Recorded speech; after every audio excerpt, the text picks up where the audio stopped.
What's up, Gator Nation? Welcome into the latest Gators Online Podcast. Zach Abolverdi coming to you live from Spurrier's Gridiron Grill, and we've got a lot to get into on today's show.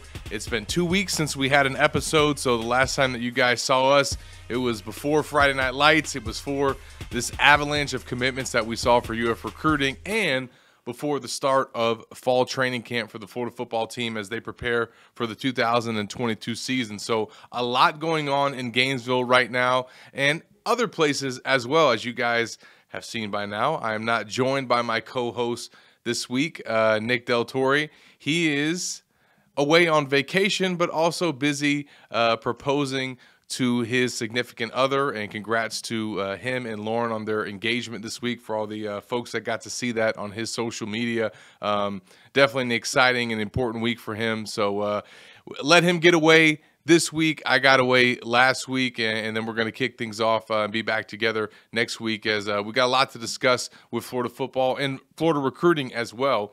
We will have a guest on today's show to discuss all the events that have happened with recruiting in the past week. We'll be joined by West Orange defensive backs coach Chris Mitchell, who is also the founder of the 7-on-7 team 24K, and he on that team has a pair of new Florida commits in Aidan Mizell and Jordan Castell. Now, Jordan also plays for him at West Orange. So we'll get his impressions on those two new commits for the Gators, as well as Mitchell's impressions of Friday Night Lights, as he was on hand for that event. And he actually put out a tweet this week that was a quite the ringing endorsement for Billy Napier and kind of what he's seen from him since he took over the Florida football program. So we'll get kind of his perspective on all those things and obviously talk some Florida recruiting with him in the next segment. But we got to start Florida football right. Such an exciting time of year. I know this is something that fans have been looking forward to, and I would encourage all those out there listening, if you are not subscribed to Gators Online, now is obviously the time to do it with football season right around the corner, training camp happening. We're having a flash sale at Gators Online this week where you can get the entire year of premium access for just $10. Or if you just want to try it out, you've never subscribed before, you can do a month for just $1. So this is only going to be around for this week, this promotion offer. So make sure you guys jump on it. We've already put out our first intel report from the opening practice of fall camp that happened Wednesday.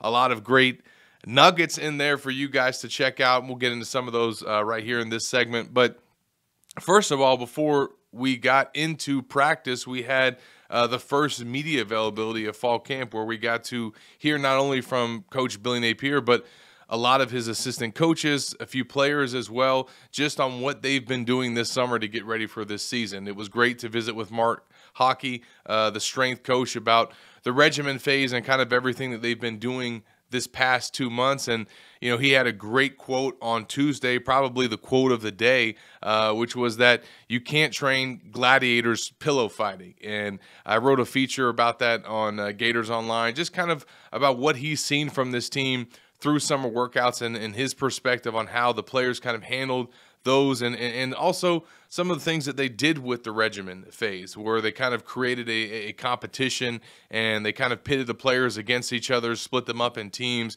and it was just kind of another layer for these guys to kind of get ready for the season. And I think that is led obviously into practice this week. We got to hear from both of the coordinators about where they're at in terms of implementing their scheme, some of the installs that are still left for training camp this week. We talked to Patrick Toney about his creeper position and his defensive scheme, some of his third down philosophies. Definitely encourage you guys to go check out that story. And we heard from Rob Sale as well, the offensive coordinator, kind of breaking down his scheme and what the Gators want to do this year offensively. We all know that it starts with Anthony Richardson at quarterback, and as expected, when the Gators took the field on Wednesday, he was out there leading the team as QB1. From my eyes, really, really looked sharp throwing the football. That was something that I had noticed in the spring, is his improved throwing motion. We talked to Denny Thompson, his trainer, about some of the work that he's done on that front, and it looks, as Denny said it would, it looks even better than it did in the orange and blue game. He has really continued to refine his throwing motion and just be, a lot more, I think, efficient with his delivery. And I mean, he's got zip on those throws as well. We only got to see, a 15-minute period of practice, but AR looked very sharp. And I think outside of him, all eyes from the media members and the fans were on Ricky Pearsall, the Arizona State transfer wide receiver, out there wearing number 1, and for good reason. I mean, you could tell that this guy is going to be one of the most explosive players that the Gators have on offense. Just watching him in his route running, he was very impressive with his footwork, very fluid coming out of his breaks. He did have a little bit of an injury scare at the end of the viewing period, but it was just that. It was just a scare. It wasn't anything serious. He was able to get back into practice without issue. So we will speak to Billy Napier on Friday to get his impression of how the first few practices have gone, what he's seen from Pearsall, and also some of the newcomers as well. A lot of freshmen that we got to see for the first time on Wednesday. The Gators had 3 early enrollees, but now the rest of their class has reported to campus. So our first time laying eyes on some of those guys. One of the guys that I spent some time watching was Jack Pyburn at outside linebacker, and it's cool to see him with that number 44 jersey, some shades of James Bates there, and he's really filled out as well. I mean, we kind of heard, as him being a late addition to the class and learning about his story, the work ethic that this guy has, and his dad being a Marine and kind of how that's affected him growing up. You can tell that this guy is absolutely put together. And just is able to come in there and give the Gators even more depth at that jack position. Brenton Cox Jr. was probably one of the most impressive-looking players that I saw on Wednesday. And as good as he looked, Lloyd Summerall III looked even better.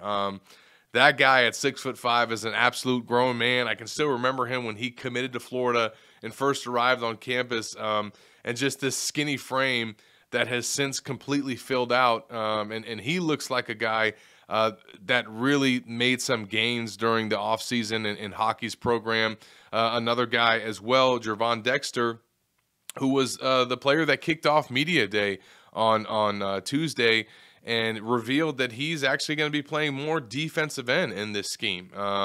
And in order to do that, he has slimmed down and really put in some work with his nutrition this offseason to kind of be at the weight that they wanted him. He looked really impressive kind of going through practice. I thought Justice Boone rocking his new number 12. He's a guy that it looks like he bulked up as well. So you kind of go out there in that first practice and you're looking for some guys to jump out at you in terms of guys that were some of the biggest gainers or maybe biggest losers in terms of weight in the offseason. Also the first time to kind of get an idea of where things are at from the injury standpoint. And for the Gators, fortunately, they only had 3 guys outside of the quarterback position in non-contact jersey, and that's now a black jersey instead of an orange jersey, but just 3 guys outside of the quarterback spot, and one of those, Jonathan Odom, was still going through practice. So that is a very encouraging sign, knock on wood, that the Gators were able to go through all their summer workouts and conditioning and be able to start camp really with just 2 guys down. One of them is a starter in Richard Garage, but he's expected to start practicing later this week, so he's not out for a serious injury or anything like that. So the Gators are able to start camp very healthy, and obviously a lot of question marks for this team, heading into this year, but also a lot of things that there is to like about this roster and this personnel. This week there was a topic on College Football Live where the Gators got brought up, and one of their analysts, Rod Gilmore, made a comment that basically said that he thought that Florida has a chance to be way better than people expect, and his reasoning behind that was Anthony Richardson taking over at quarterback, being kind of a difference maker there at that position, which is the most important on the field. And also the Gators on the defensive side, we know some of their struggles with their former coordinator and that scheme, but they still returned 7 starters on defense. So they got some guys back with experience, new scheme, new coaches, new energy, just a fresh start. We don't know what that could do for some of these players on defense, even some guys that maybe have struggled or that did struggle in Todd Grantham's scheme, to have maybe be put in a position now where they're better suited, kind of better fit and better for their skill set.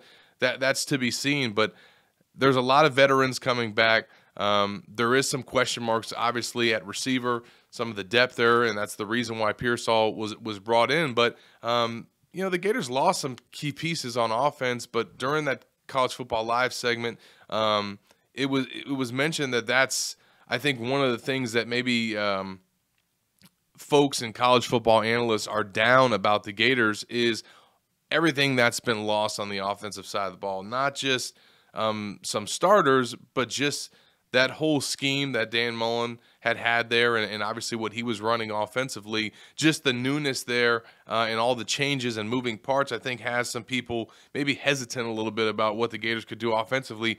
Personally, I look at where the personnel is at and the changes that have been made to the starting lineup. I see a lot of upgrades.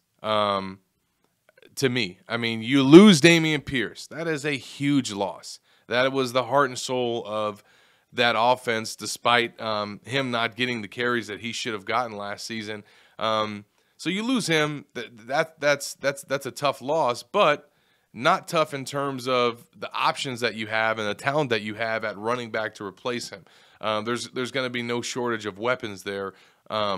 So I think that Billy's going to obviously have the backs and the depth that he wants for his rushing offense. Now you go to some of the other pieces that have been replaced. I think you're looking at upgrades at quarterback, going from Emory Jones to Anthony Richardson, as Rod Gilmore said. I think you're looking at upgrades, obviously adding Ricky Pearsall to the slot. We talked about kind of the explosiveness that he brings to that position. You're also looking at upgrades at right guard by adding Osiris Torrance, who's been getting all kind of preseason accolades heading into this year. And honestly, potentially you got a upgrade at right tackle with Michael Tarquin taking over for Gene DeLance. We heard from Rob Sale this week, and he basically singled out Tarquin as, I would call it, his favorite lineman.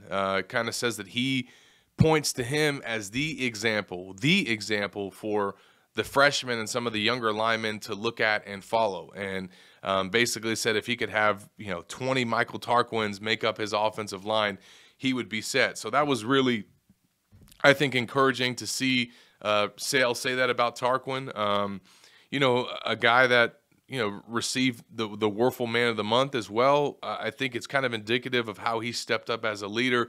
He was one of those guys that were named as one of the 18 team captains for the regiment phase. And I don't really think that was necessarily expected. I mean, you look at Kingsley Egokon and Richard Garage. Kind of obvious that those guys are going to be some of the team leaders, but for Tarquin to step up the way that he has and for Sale to praise him in the way that he did lends me to believe that there could potentially be somewhat of an upgrade there, or at least not a drop-off. And I think that considering that and how key some of those positions are, you're talking about the slot, you're talking about some pieces on the offensive line, and obviously your quarterback, the one spot where I think you can't say for certain that there's going to be an upgrade is at tight end, where you lose Kamori Gambo, who had a very productive season last year. But kind of like at the running back spot, there's a lot of options there that Florida has and a lot of talent as well. And I think that being able to kind of find their answer in the spring with Dante Zanders, have Keon Zipper there as well, and now get Nick Elksnis back, who I think is going to be able to push for playing time, along with Jonathan Odom. They added a couple of freshmen as well. I mean, they got 6 tight ends on the roster. So I think personnel-wise, there's a lot to like about Florida offensively. Now, they got to put it all together. They got to, get used to this new offense and learn this playbook. But that's what fall training camp is for. Obviously, on the defensive side of the ball, there's a lot of position battles to be had. I think it's going to be very interesting to see how the defensive line shakes out with Dexter, expected to play more end this season.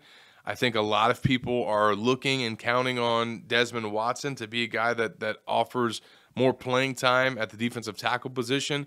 Seeing him on, the viewing period that we saw on Wednesday, it doesn't look like he's gotten a lot of his weight down, and he still, needs to work on his stamina. So that's going to be critical in camp, that he spends these next 3 weeks getting in shape and getting himself ready so that he can play meaningful snaps for Florida, especially if they're going to have Dexter out there at end. Obviously, the Gators know what they have at outside linebacker with Cox and inside linebacker with Miller and Burney. I think having more of those other guys step up and giving them some different options, some different packages that they can put on the field, and allow Tony to be creative with that creeper role in his defense and some of the unknown blitzes that he's going to send. I think we expect, obviously, some guys that are going to start in the secondary, like Rashad Torrance, like Jason Marshall, Trey Dean. The nugget that I had in my intel report from the first practice is Devin Moore, true freshman, getting some first-team reps with the starting defense. Now, that was just, the beginning of practice, so don't know how much PT that he got there, but I think that's indicative of what the staff thinks of him. Tony said on Tuesday that Devin Moore will be a factor in their secondary, and I think the fact that he was out there lined up opposite Jason Marshall to start camp speaks to that. So, and it's also speaks to the fact that this staff is not afraid to play freshmen. And I actually had somebody ask me about that a couple weeks ago on my mailbag, and you look at Billy Napier's history at Louisiana and some of the coaches that were with him, it would indicate that they are not afraid to play freshmen, and Montrell Johnson being one of those most recent examples. So a lot to follow in training camp. It's fun to be back on the grass. It's fun to just have football back. A lot of content, a lot of videos and stuff that's coming out from practice. So definitely encourage everybody to subscribe to Gators Online if you haven't. Take advantage of the flash sale. We're going to jump to this first break. When we come back on the other side, we're going to shift gears from our fall camp preview and kind of get into a summer recruiting rewind, and more importantly, a recap of Friday Night Lights with Chris Mitchell, the defensive backs coach at West Orange High School. We're going to talk to him about Jordan Castell and Aidan Mizell when we come back from this first break. You're listening to the Gators Online Podcast, live from Spurrier's Gridiron Grill. Hi there, this is Steve Spurrier, sometimes called the head ball coach, and I'm here with my wife Jerry and our good friend Sherry Houston, who's the executive director of the Ronald McDonald House Charities of North Central Florida. And we're thrilled to announce that the one-year anniversary of our restaurant, Spurrier's Gridiron Grill, is coming up August 11th.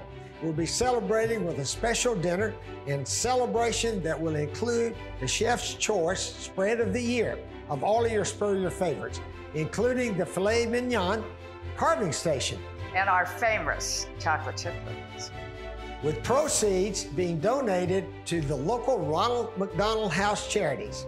We're thrilled to partner with Coach, Jerry, and the Spurrier Gridiron Grill team to raise funds for the Ronald McDonald House, benefiting children and families experiencing medical emergencies.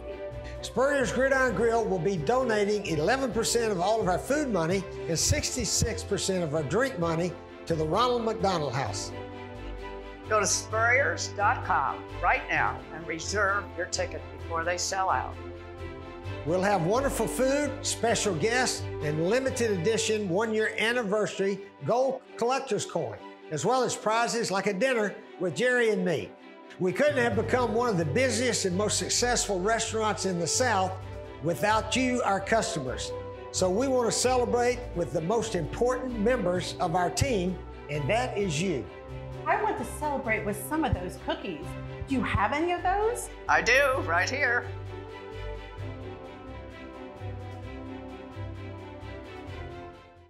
Welcome back into the Gators Online Podcast. We are now joined by our guest this week, West Orange defensive backs coach Chris Mitchell. Actually, hold on. I gotta include the team too. Hold on. All right, 3, 2, 1.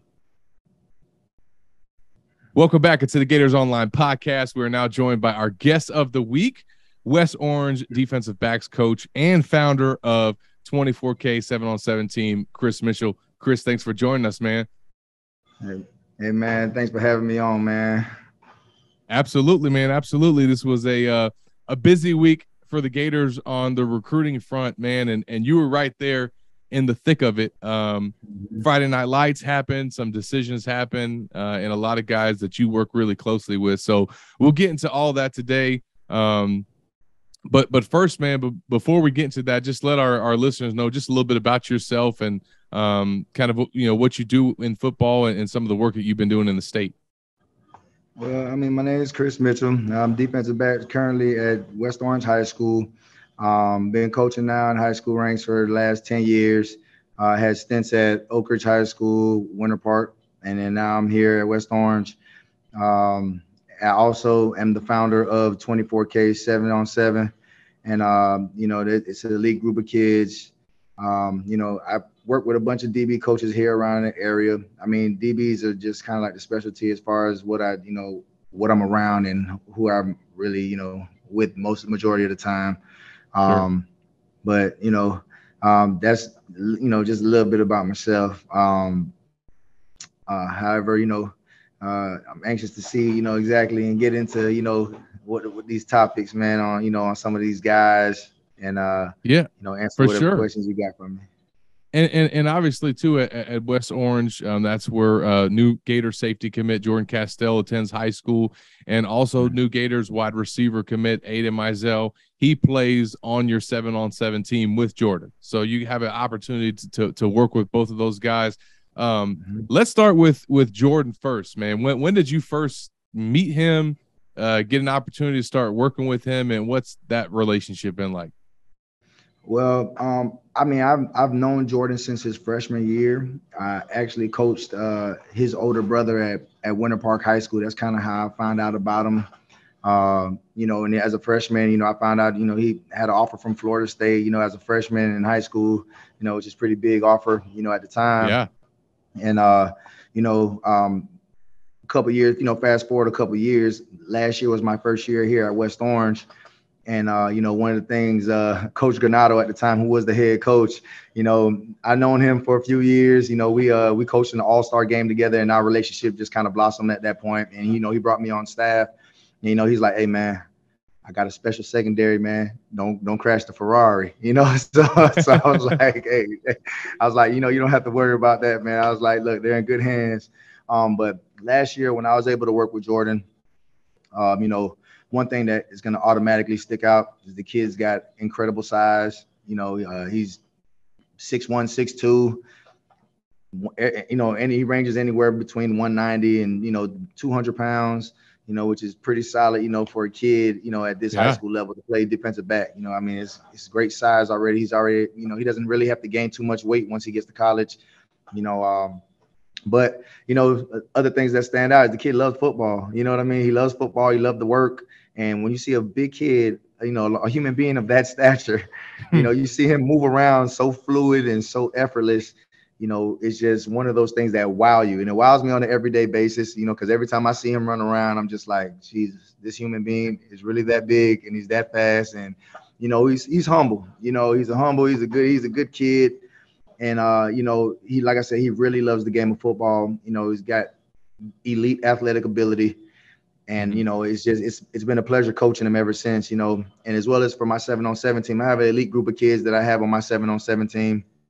And, Jordan is every bit of what that word elite means, watching him play. I put him in multiple positions just because I know that, he's not going to be limited once he gets to college. They're not going to just stick him in one place. I think that he's going to play multiple spots when he gets there. He has the ability to play outside corner. He's got the ability to play nickel, and he really has a real good ability to play safety. Right now for us at West Orange High School, at least the past 3 years, he's played corner primarily. And to me, it's going to be an easier transition for him to play safety because he can cover guys. I mean, anytime you got a big guy like that can cover guys, it makes you feel real safe, at that safety position because, you can go man coverage and you're not worried about him being in the game and having to pull him out to put another, corner type body in there when, I mean, he is a corner, you know what I mean? But he's just happens to have the size of a safety, But those are some of the things that that I can sit here and go on and on about that kid. And that's pretty much that's a good start. I think what I got to say about him. And then his recruitment, obviously, you mentioned it kind of took off from when he was a freshman. He had basically his pick of the litter when it came to offers. What was it like to see him go through his recruiting process? How much did he lean on you for advice? And how do you feel like he ultimately came to the decision to commit to Florida? And what did they do that it just seemed like they pressed all the right buttons with him? Well, his recruitment process, to be honest, like I want to say the beginning of last year, that's when his offers really started to roll in. His offer sheet really started to get extensive. Bama came in, came in, Ohio State,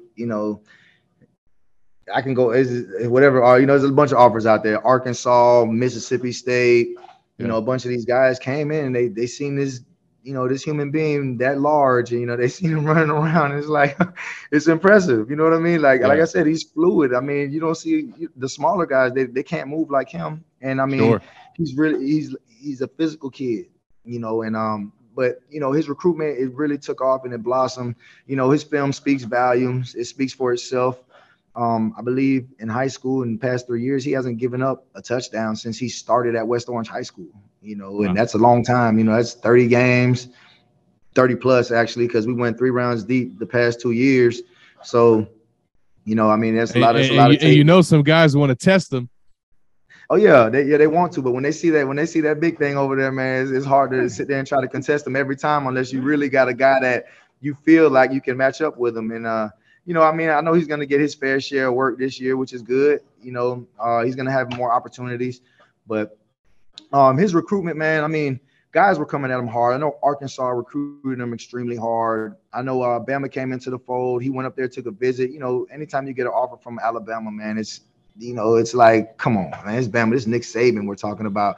A guy who's annually putting out DBs, on a yearly basis. He's putting out DBs into the first round, second round, just getting drafted all over the place. The development of those guys, I think that, it spoke volumes when he got that offer. He went up there, he took a visit, it was good. Also Tennessee, and they were recruiting him hard. They really wanted that commitment. But Florida, man, I spoke to a few people, and the rate that they're recruiting right now and the way they do it, Katie Turner, man, she's second to nobody. Her energy is infectious. Like I said, I think I posted something like her charm is to die for and all of that stuff. She's hands-on. She's, very vocal, and she's very, very, very in tune with Gator Nation. It's a real good, cool thing to see. But going down the line, you got Patrick Toney, Corey Raymond. These are 2 guys that, to me, from the developmental standpoint, to make Jordan the player that he wants to be, I think it just stood out. Corey Raymond has a resume that it's really unmatched, if you ask me. I've been watching this game a while, been around some high-profile guys, and, Corey Raymond really, really does a great job of developing these guys. Jordan took a few visits up there. He worked out multiple times, for them. And every time can you touch on that? Can you touch on that real quick? Because sometimes players are like weird about whether they're going to work out for coaching staffs. What went to his decision? You said he did it multiple times, so he clearly wasn't scared to do it. And I'm going to be the first to say it. I was a coach, and I said, Jordan, why do you keep going up there to go work out? I was like asking, man, like I said before, he loves the game. He loves to work out. He loves to put that on display for you, and he will. So, when it comes to like any kind of combine setting, man, he can go out there and wow you. You know what I mean? It doesn't matter. I think the kid, we had an Under Armour camp here at West Orange High School, and literally you watch him backpedal a few times, and you're like, oh my God. Like, and there's a bunch of guys there with big names, so it's not like it was, it was crazy. You just watch him. That's all you have to do is just you take a few looks and you're like, yeah, that's the one, But like I said, Corey Raymond and Patrick Toney, man, they did a phenomenal job of recruiting them. Friday Night Lights came the other night. I went out there and like the atmosphere, I got there just in time. I wasn't at the indoor facility watching them go through Indy. I got there to the main course meal. You know what I mean? Yeah. When they go out You there, showed up when it was right. I showed up at the right time, man. Ben Hill Griffin Stadium, one-on-ones. I feel like that's, to me, that's like the funnest thing that I ever get to watch, when it comes to that stuff, because the competition piece, you know what I mean? Like that piece, that element. And when you see guys that go out there and just compete, it's always a good time. But man, after Friday Night Lights, I spoke with Pete Tony a little bit, just to talk, because, I'm a coach, man. At times I'm a father, I'm a protector at certain points. So, sometimes when you talk to coaches, you can hear fake love. You can hear real love. I think you can feel genuine vibes. And that's what I got from Pete Tony. You know what I mean? Like, me and him sat there and talked, and to hear him gloat about Jordan and really say some real positive things, and sounded like he just wants him there now. You know what I mean? Like that type of deal. Like I was kind of blown away. We talked about some of the schematic stuff that they do, and it, like, what we do here at West Orange is going to benefit him, because he'll be able to go over there and transition to what they do. Sure. As far as the schematics go with what they do in their secondary. And, I was blown away. I talked with Coach Raymond. Man, every time them guys talk about Jordan, it's like, man, listen, I know we're recruiting him as safety, but hell, I'm not too sure. He's like, look, I'm pretty sure he can come out here and play corner too. He's real great with his hands. He moves well. Like, so, he's got a unique ability, but that's genetically given to him, and his love for the game, I think, is just something that really separates him. The kid really, really loves football. It's the same thing that Pete Tony said. He said, listen, when we asked him to come up here and come work out again for the second time, and he was just like, yeah, I'm coming. Pete Tony was like, I need guys like that. He's like, the kid is just not scared to come and do what we're asking him to do in front of people, and he doesn't mind. Like, he likes to do it. And that's the kind of confidence that kid goes about, and I think it separates him. But ultimately, Florida, man, they won him over. You know what I mean? They won him over. Corey Raymond, Pete Tony, they won him over.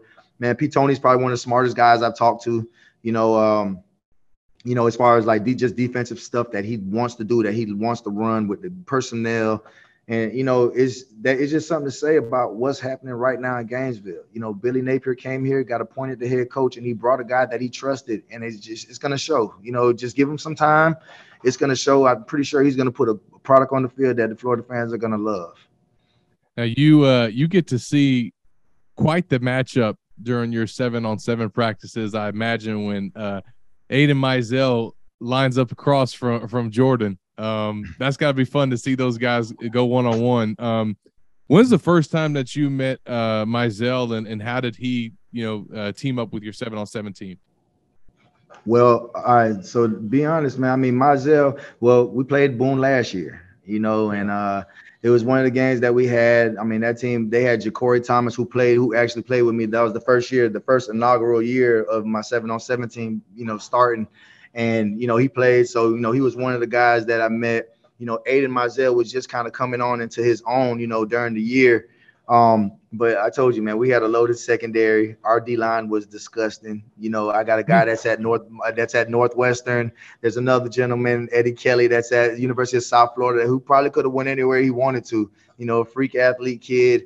Got another guy that's at Wofford, and I got a guy that's returning this year who's currently getting some heavy traffic in the recruiting game. So, we had a really solid team. So our defense matched a lot of guys' offenses. Yeah, you can see certain things. But Aidan, I met afterwards. And when Aidan came to us, the one thing that I knew about Aidan was about his parents, and they ran track.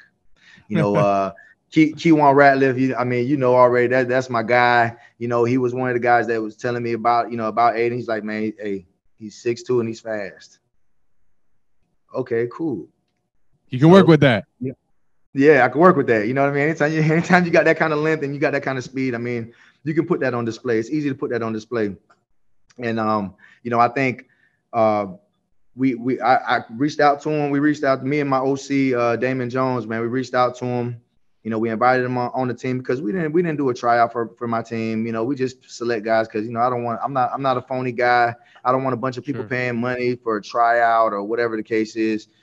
So we just go about evaluating guys' film over the course of the years. And When you see a guy has 47 catches for 1,000 yards and 18 touchdowns, it's like, huh?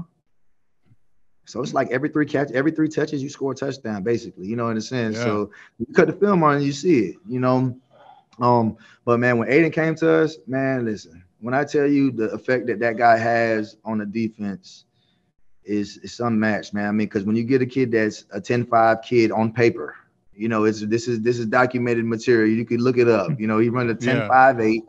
And that was like the first time he ran 100. Me and his dad joked about it because he was thinking that he might have been faster than that. And I was like, hey man, look, I can kind of see, like, I know what, I know what a 10-2 looks like. I kind of know what that stuff looks like. So I told him, I was like, man, listen, Aidan probably could go out there right now and run a 10-6. He ran a 10-5-8. Close enough. I felt like I was pretty spot on. You know what I mean? Like in my judgment, But man, watching him in tournaments against elite competition, man, he gets behind defenses easily. We won the Battle New Orleans tournament, which was the first tournament that we won this year. And the kid took a 5-yard drag and turned it up for 40 and beat everybody's angles. So if that doesn't do something or get you going, it's like, wow. When he ran past me, the wind blew past me. So I was like, yeah, son, you got some juice behind you, So I mean, and he makes tough catches, man. He's not scared to go up there and get it. He's not scared to climb the ladder. The kid's got a 41-inch vertical, so that lets you know about his explosion. Wow. So it speaks volumes, man. The kid's got a genetic gift, man. I mean, he's got that God-given speed. He's got good hands. And on film, you can watch him put his foot in the ground and kind of make defenders miss. And it's like if you miss, by the time he gets his second foot in the ground, you don't have a chance anymore. And, that kind of speed, when you're able to keep that kind of speed home, it sets a precedent. Urban Meyer did a great job of keeping speed home. And guess what? We won a lot of games. What I mean? Won a lot of games, did some great things. So, Aidan Mizell he gives you that effect. Maybe not like all of the wiggle and the real twitchiness, but man, the long home run speed, just that ability to separate. And I think as a receiver, you have to have the ability to separate. And he's got that, what I mean? And he's going to be able to make those catches and, do some big things and have that crowd rocking. We're speaking with West Orange defensive backs coach Chris Mitchell, also the founder of 24/7 or 24K7 on 7 team. Now, we mentioned, Mizell's skill set. I'm sure you maybe weren't as close to his recruitment, maybe as Jordan's, being at school with him, but what was your perspective on Aidan's recruitment and the options that he had? Obviously, I think a lot of people maybe looked at his parents and maybe expected or assumed that he would always go to Florida, but he had a lot of offers. He took visits and really weighed his options before he came to a decision. Man, he did, man. I mean, all during our 7-on-7 season. So that same battle tournament that I was telling you about, man, him and his mom flew in from New Orleans. Like from one visit, they left New Orleans and went to Georgia. Like they were going everywhere. You know what I mean? So with Aidan's recruitment, man, I mean, me personally, I always was just thinking, man, listen, both your mom and dad ran track at Florida. Your mom is still heavily involved with Florida track. She absolutely loves Florida. She's a diehard fan. I believe she went out to Oregon when they had a track meet out there. Her and some of the ladies that she ran with, they all took a trip out there and went. So she's heavily involved with track. And, being that I know she has that love for Florida. I mean, Aidan was getting recruited. He could have went anywhere. I mean, the kid could have went anywhere he wanted. But I just feel like him growing up in that Florida household and, his dad didn't care. His dad really wasn't like, it didn't matter where he went. Mom neither. But him staying home just made it easy for both of them. They both donned the orange and blue. They both, did athletic things at the University of Florida. It just made sense. You know what I mean? It just made sense. It felt right. It felt like home. I believe the last coaching regime, though, they didn't really recruit Aidan, at all. For whatever reason. I mean, I just couldn't see why, but, they didn't recruit him.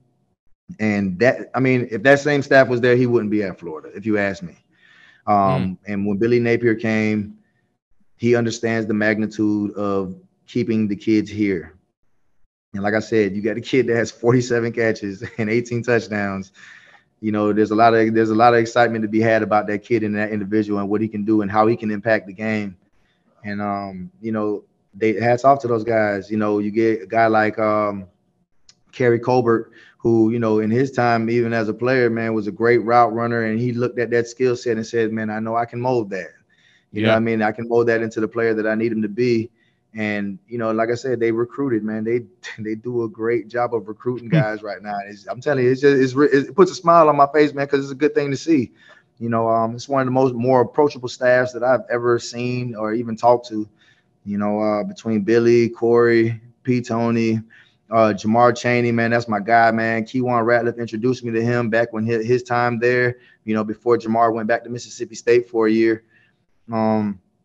You know, and, you know, they treat me like family, you know what I mean? So it just feels good, you know, at the same time. And, you know, that's the kind of love that they're spreading right now. And it's good. It's real good energy. It's real good vibes out of that group.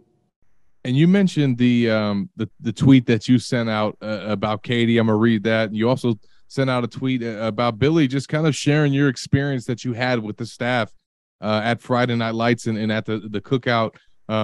Your tweet with Katie Turner and the picture y'all took, you said, the one who is the life of the recruiting party, crazy energy at the barbecue.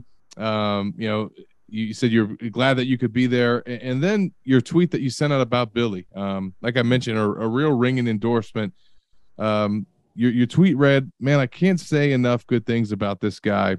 I love the message he is sending. He understands how to build a championship brand.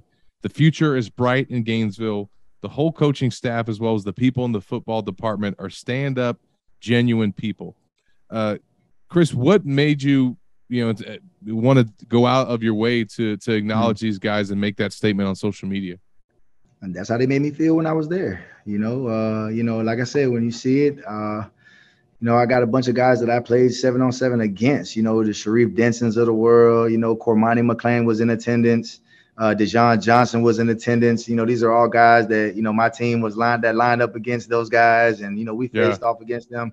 So, we have a relationship, and some trash talking.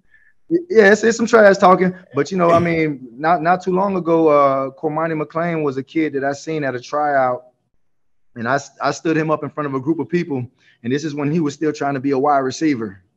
I was like, son, if you started backpedaling, I'm pretty sure you're going to be a first-round draft pick. You know what I mean? If you really bought into that. And I stood him up in front of a group of people, man, like all those kids that were out there. And I said it in front of all of them because that's what I meant. But, just a long story short, man, Billy, like when I talked to him, he was just telling, like, he's got a plan. You know what I mean? He's got a plan. He's implementing his plan. They're in their phases right now. And, the team is buying in. And that's the thing about it. I mean, any successful program, there has to be buy-in. And I think that's what he's getting, that's what he's getting right now out of these guys. And as long as those guys keep working, I'm pretty sure the product on the field is going to show. I mean, this guy has been on the staff with Nick Saban, the GOAT himself. That if that's not enough championship branding for you, then I don't know. But this guy was able to develop receivers during his time at Bama. No doubt. So I'm pretty sure he knows what he wants, in those guys, especially at that position and at the quarterback positions, So, he knows what he's looking for. Like I said, he's got a plan. The admin, between Scott Strickland and those guys, I mean, he's like, there's certain things that he's asking for and he's getting it now. You know what I mean? He's putting money into that place, their new facilities. Listen, we're going to be able to recruit with the best of them now. You know what I mean? And it's just like we have things now that we can really match against the Tennessees, the Georgias, the Alabamas, all those places that have all those other amenities that Florida once didn't have. Sure. And now they have it now. They have the football standalone facility that'll be open, I think, in like a week or so. Yeah. Week to like 2 weeks, man. I mean, like there's just a lot of excitement brewing, man. And, at FNL, that was some of the most talent I had seen. Some of my players that played with me during 7-on-7, Jalen Hayward, Juan Burchell, Ethan Pritchard. These are guys that, man, Florida was looking at. Ethan Pritchard had received an offer, off of what he was doing at FNL. It's a 2025 linebacker out of Seminole High School, and Jalen Hayward, another guy out of Rockledge, safety, like a number 3 safety in the country. Yeah, big time player. Yeah, big time player, man. So I mean, there were a lot of elite caliber kids out there, and they were out there performing, and they put it on Friday Night Lights, man. And it was a good deal, man. It was, like I said, the energy was there, just the vibe and the aura with the people. Like I said, the staff, they were going around dapping up everybody, talking to everybody. Like, they didn't hold back. It didn't matter who was out there. If you were in attendance and you showed support, they were around trying to talk to you. They're approachable people. Guys like Brenton Brown. I want to touch on the approachable part, because I know that you visit a lot of colleges, man. You take kids all over the country for visits. Yes, sir. You go to camps. You interact with so many college coaches, including coaches from previous regimes here at Florida. What is it about these current coaches that just make them different from the typical interactions that you have at colleges, and the fact that they are approachable, that they are accessible, and you can walk up and to talk to them without feeling like you got to ask for permission? I mean, they're people. It seems that they're people guys, man. I mean, which is good. They're people pleasers, which is cool. Like I said, I mean, it was just easy to engage in conversations with those guys. Like I said, I mean, I know I took a picture with Billy Napier, man, but like I said, just the fact that he even, was striking up a conversation with me. He didn't have to, you know what I mean? But just the fact that he was doing it, and I'm just like, cool, man. Like, this is like, never really had anybody just like a head coach just want to talk and have a conversation. Most of them are ready to walk away and go, do whatever they're doing, and and kind of either just give you like a high and by. Yeah, like a high and by type of deal, man. He sat there and was sitting there talking to me. You know what I mean? And you would have I'd have felt like I'd known him forever. He's just sitting there having a conversation with me. Talking about his plan. And that's how I know he's excited about the job, because, he stresses about his plan, and, he's emphasizing it. And when he talks, you just hear the confidence roll off of his tongue, and it's just, like I said, I got guys like Vernell Brown who are in that building, the director of player development. And I mean, VB's always treated me like family. You know what I mean? He's always treated me good. And I mean, he's just a guy that I love to engage in conversations with. Jamar Chaney's another guy. Like those two guys, man, they're in that building. I mean, you got two good guys in there that are going to help your recruitment. P. Tony, like, you didn't have to engage in conversations, in the way that you do. Yeah, I'm Jordan's position coach, but, so what? I mean, it's just one of those deals where, you're giving me the conversation that, sometimes you really want in a coach, answering questions that you probably don't have to answer, and just things like that go a long way. I mean, I walked into the breakfast during the barbecue because they had like a player breakfast in the morning. Katie Turner knew my name. I was like, huh? I was like, oh, how you doing? And just the fact that, she was able to even share a conversation with me too, I mean, it just speaks volume about what's going on out there. There's a lot of positive things going on. Their attitudes are all positive, and they're all going in the right direction. Like, they're not being like jerks about anything. Everything is, they do everything with a smile on their face. I mean, that's one thing to say. Whenever you can do your job with a smile on your face, you love it. You're trying to do the best that you can do, and I think that just speaks volume about what they got going on out there, man. And Chris, we really appreciate the time today. To wrap it up, just kind of to bring everything and encapsulate it all together, just this past week, for you to be able to experience what you did at Florida, and then also have two guys that you've put in work with and that you've coached make these decisions within a day of each other. What's that whole weekend like for you, man? I mean, you've had other players that have gone to play for Florida too, but I have to imagine this past week was pretty special. No, it was, man. I mean, it was fun, man. Anytime you get to see a kid live out their dream, going to the next level, playing at the next level, you see those kids, garnish the fruits of their labor. You know what I mean? And I think that's something to be said. It always makes me happy, especially like with Jordan and Aidan. The guys give me everything they got. They compete. They come with me on the road. We drive far places and do all this other craziness, and, for them guys to kind of devote their time to what I got going on. And, it's a special moment when those guys are going to be playing together. They're from the same city, you know what I mean? And it's just sometimes it's a surreal moment, but it just makes you smile. It's real cool. Like even Jakeem Jackson, I lined up against him twice last year for Kissimmee Osceola. I mean, that kid. What you think about him? Man, listen, potential is through the roof, coach. His potential is through the roof, man. I mean, listen, they got 3 good guys, man, on back-to-back days. And I think that's real exciting. They're really putting their fence around these areas, and it's special, man. It's real special to see. And it's not like they're getting just regular guys. They're getting elite caliber kids. That's from the state of Florida.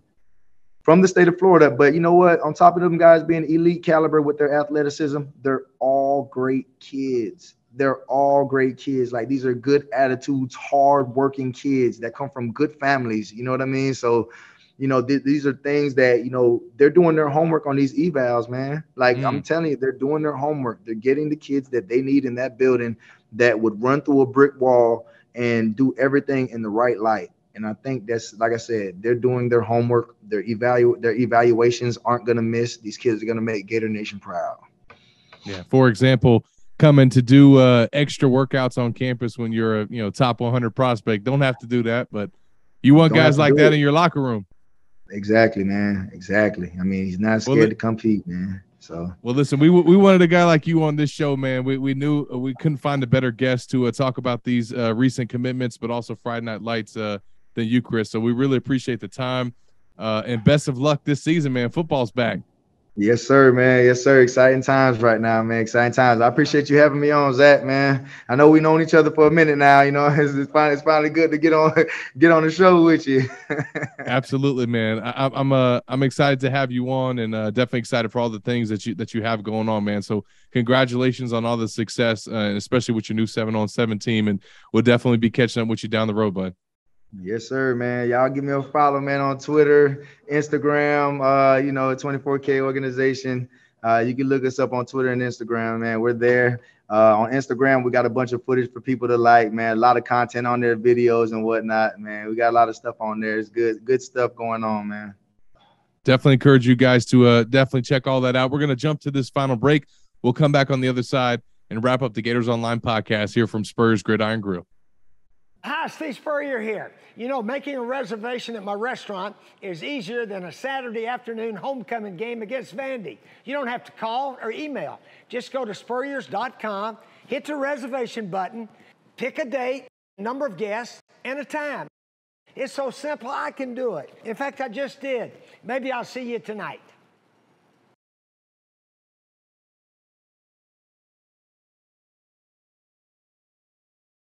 Welcome back into the Gators Online Podcast. Appreciate Chris for joining us in the last segment to talk about some of Florida's new commits and give his impressions on this new staff as well. Man, Gators had a hot finish to the summer on the recruiting trail. 10 total commitments dating all the way back to late June. And for them really to then come into the month of July and have 2 weeks in that month where they landed 4 commitments in 1 week. Just a really, really impressive haul.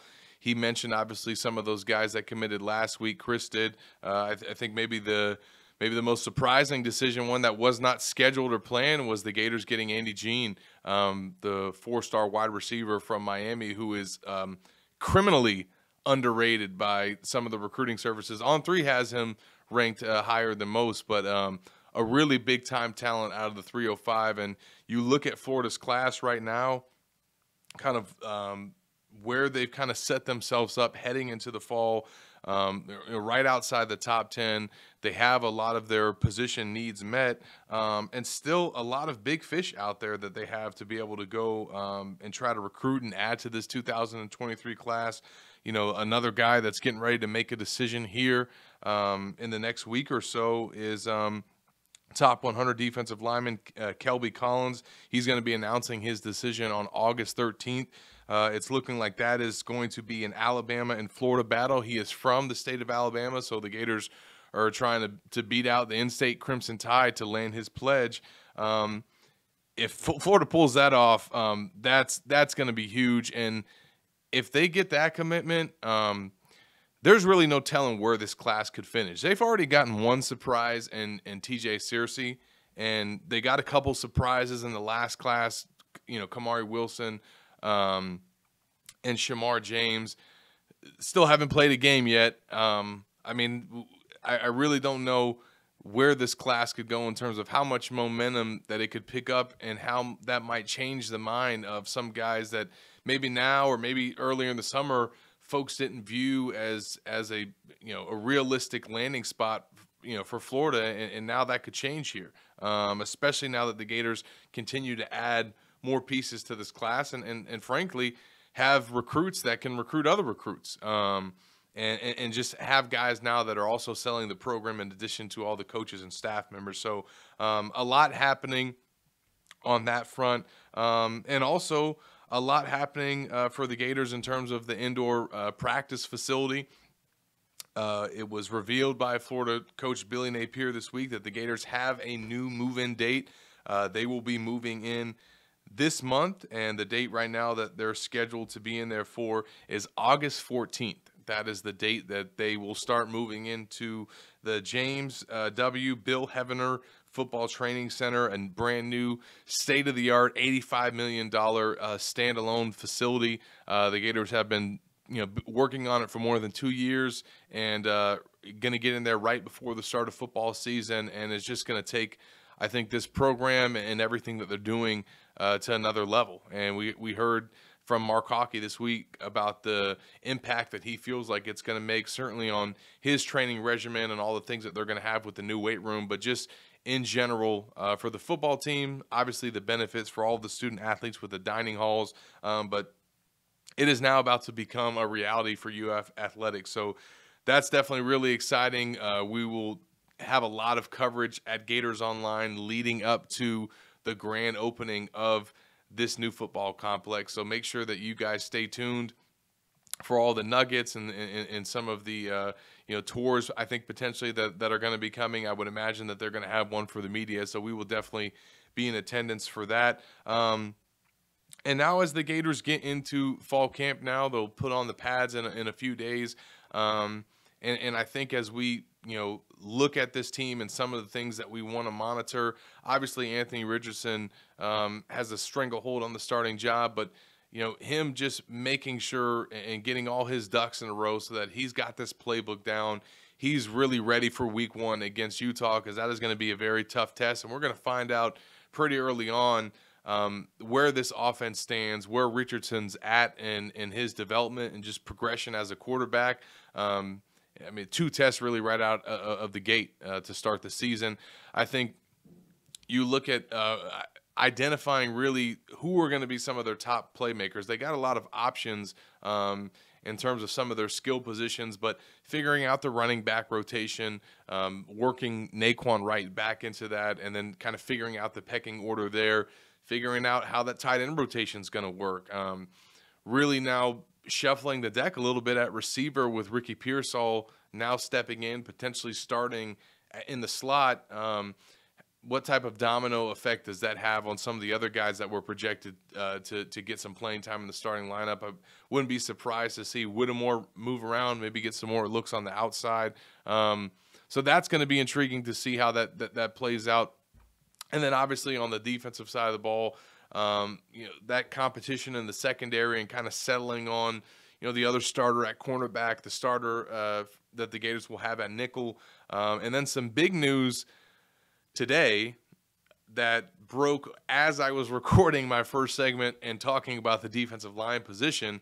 But that is that Chris Thomas Jr., defensive tackle for the Gators, has been added to the roster. He was no longer a member of the team, was basically cut in the summer along with a couple other players, but he has done the work that he needed to do to get another opportunity to rejoin the team, and he's done that.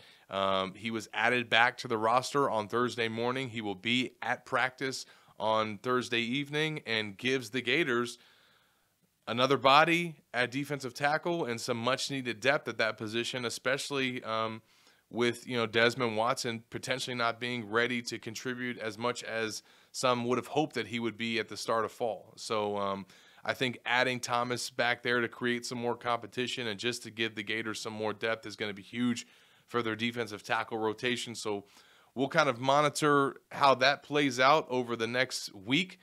Nick and I will be back in studio together next week We will be joined by Florida Gators quarterback Shane Matthews to get his thoughts on the 2022 football team, some of his impressions from what he's seen at practice, and get you guys ready as we inch closer to the 2022 kickoff against Utah in the Swamp, a night game right here in Gainesville, Florida. So we're looking forward to it. And also next week, there will be dinner at Spurrier's Gridiron Grill as they celebrate the 1-year anniversary. So make sure that you guys, if you haven't already, grab your tickets for that. I will be on hand for this event. And definitely congratulations to the HBC for all they've accomplished here in year 1. That'll do it for this week's episode of the Gators Online Podcast. Appreciate Chris Mitchell for joining me this week to talk about a pair of Florida's latest commits and his impressions of this new coaching staff as well. We'll be back next week with Nick Del Torre. See you guys then.